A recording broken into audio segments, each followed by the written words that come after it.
Hello and welcome to Deep's kitchen and travel.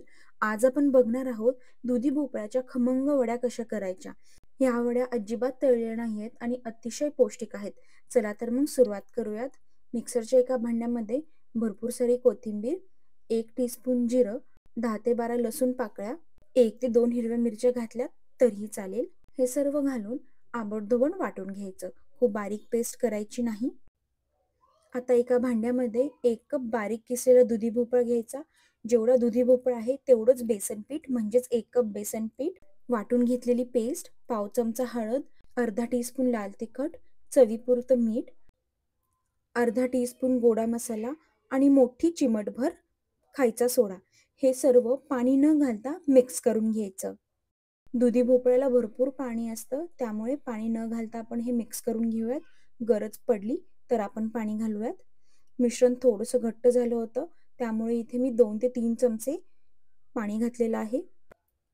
पीठ आपल्याला खूप घट्ट मळून घ्यायचं नाहीये, हलकंसं सैलसर ठेवायचं. हे मिश्रण आपण तयार करत असताना त्याचसोबत स्टीमरचं भांडंही गरम करायला ठेवायचं. मिश्रण आपलं तयार आहे.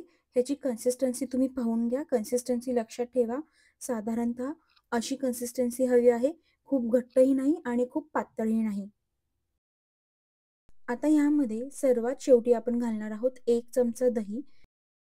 दही सर्वात शेवटी घालायचं. दही घातल्यामुळे आपण जो सोडा घातला आहे तो ॲक्टिवेट व्हायला मदत होतो. शिवाय वड्या खूप मऊ आणि हलक्याही होतात.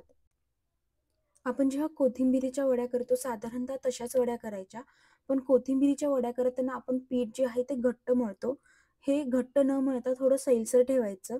यामध्ये भरपूर बेसन आहे, ज्यामध्ये प्रोटीन आहे आणि प्रोटीन थंड झालं की ते घट्ट होऊन बसतं आणि घट्ट पिठाच्या वड्या गरम गरम खायला छान लागतात, पण ते थंड झाल्यानंतरून घशामध्ये अडकतात किंवा त्या कोरड्या पडतात.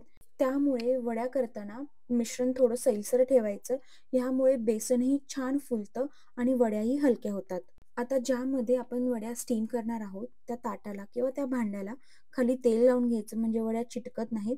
आणि हे मिश्रण ताटामध्ये काढून घ्यायचं.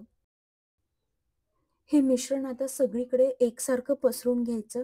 कुठेतरी मिश्रण कमी आहे, कुठेतरी जास्त असं नको, नाहीतर वाफवताना एकसारखं ते शिजणार नाही. चला, सगळीकडे हे एकसारखं पसरून झालेलं आहे. आता आपण ह्यावर घालणार आहोत तीळ. भरपूर सारे तीळ घालूयात.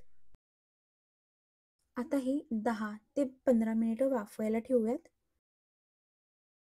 यामध्ये दुधी भोपळा आहे जो अतिशय पौष्टिक आहे. लहान मुलं शक्यतो भोपळा खात नसतील तर अशा वड्या करून दिल्या की त्यांना कळणार सुद्धा नाही की यामध्ये दुधी भोपळा आहे. मोठेही आवडीने खातील. आता आपले 10 ते 15 मिनिटं झाले आहेत. बघूयात वड्या शिजल्या आहेत की नाही.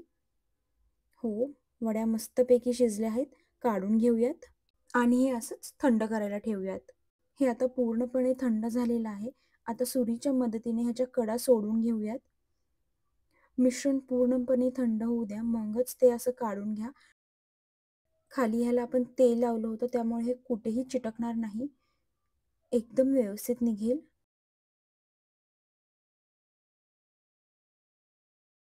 वाह! मस्त निघालेलं आहे आणि छानही झालं आहे.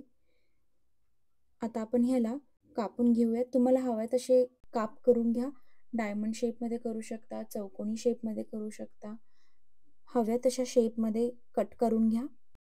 व्यवस्थित शिजवून थंड करून घेतल्या की बेसन पीठ कुठेही लागत नाही, वड्या एकमेकांना चिटकत नाहीत. सुरीलाही पाहू शकता तुम्ही, कुठेही बेसन चिटकत नाहीये. याचं कारण हेच की हे व्यवस्थित शिजलेलं आहे आणि ह्याला आपण प्रॉपर थंड होऊन दिलेलं आहे. पूर्ण थंड करून घ्यायचं. पाहू शकता तुम्ही किती सुरेख वड्या झालेल्या आहेत. खूपच छान झाल्या आहेत. आता आपण ह्याला मस्त खमंग कडकडीत अशी फोडणी देऊयात. हवं असल्यास तुम्ही ह्याला डीप फ्रायही करू शकता. कढईमध्ये किंवा तव्यावरतीही तुम्ही हे करू शकता. त्यामध्ये 2 ते 3 चमचे तेल गरम करायचं.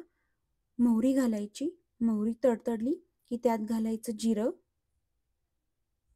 कढीपत्ता, थोडंसं हिंग आणि छान खमंग अशी फोडणी बसली की त्यामध्ये घालायचं आपण शिजून घेतलेल्या वड्या. वड्यांना आता छान सोनेरी रंग येईपर्यंत परतून घेऊयात. बरं, जर तुम्हाला ह्या वड्या जास्त दिवस स्टोअर करायचे असतील तर काय करायचं, ह्या वड्या स्टीम करून पूर्णपणे थंड झाल्या की कट करून घ्यायच्या आणि झिपलॉक बॅगमध्ये स्टोअर करून फ्रीझरमध्ये ठेवायच्या. आणि ह्या वड्या 1 महिना आरामात फ्रीझरमध्ये टिकतात. त्यामुळे जेव्हा इच्छा होईल किंवा जेव्हा पाहुणे येणार असतील, तेव्हा तुम्ही ह्या वड्या ॲडव्हान्समध्ये करू शकता आणि जेव्हा हव्या तेव्हा फक्त फ्रीझरमधून काढायच्या, नॉर्मल टेम्परेचरला येऊन द्यायच्या आणि मग ते डीप फ्राय किंवा शॅलो फ्राय करून सर्व्ह करू शकता. वड्यांना छान सोनेरी रंग आला की त्या काढून घ्यायच्या, वरतून कोथिंबीर भुरभुरायची, हवं असल्यास ओल्या नारळाचा चवही घालू शकता आणि गरमागरम ह्या वड्या सॉससोबत किंवा हिरव्या चटणीसोबत सर्व्ह करा. कशी वाटली ही आरोग्यदायी, झटपट आणि तोंडाला पाणी आणणारी रेसिपी? लाईक करा, शेअर करा आणि असेच भन्नाट रेसिपी पाहण्यासाठी चॅनलला सबस्क्राईब करायला विसरू नका. भेटूयात पुढच्या रेसिपीसह. तोपर्यंत बाय.